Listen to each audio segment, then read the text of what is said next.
if you're looking to settle, if you're thinking about settling with your insurance company, what are some things you should do before you do that? My guess is you don't want to take any checks if you don't want to settle.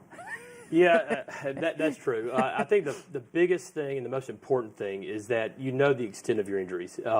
Once you settle, you sign the release, you get the check, and you sign it, and then, heaven forbid, you need a surgery a month later, you're not going to get credit for it. That is over. The case is over. You have settled. So I think that is the most important part, because really and truly, in any type of case or claim that we make, the person's health, the client's health is the most important thing, and I know it is to the client's family. So make sure you get checked out by the doctor. Make sure the doctor says that you're as good as you're going to get, and then that's taken into consideration. There's also a lot of other, factors that you could take into consideration, and that is the cost of therapy, the long-term impact.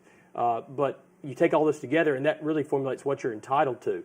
But you can't forget some of the other injuries or damages that you may have, and that includes out-of-pocket expenses, lost wages. A lot of times those add up, because a lot of people are out of work because they get incapacitated through an injury, especially those involving 18-wheelers.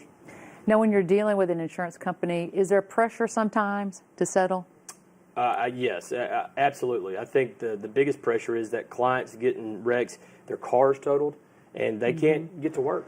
They can't provide for their family, so they want to get money so they can get another ride, or just have some money so they can put some food on the table. And insurance companies, unfortunately, take advantage of those situations. It's really sad. And it's an emotional time. If you've been in an accident or in a wreck, and you're just not as stable as you'd like to be, and sometimes too, emotionally, physically, to make a big decision like that. That's right, and we think of post-traumatic stress when it comes to soldiers, and that's obvious. But I see it all the time where people are involved in wrecks, and they have that post-traumatic stress. Now, with treatment, it does go away, but it's something that does affect people when they're involved in a serious wreck.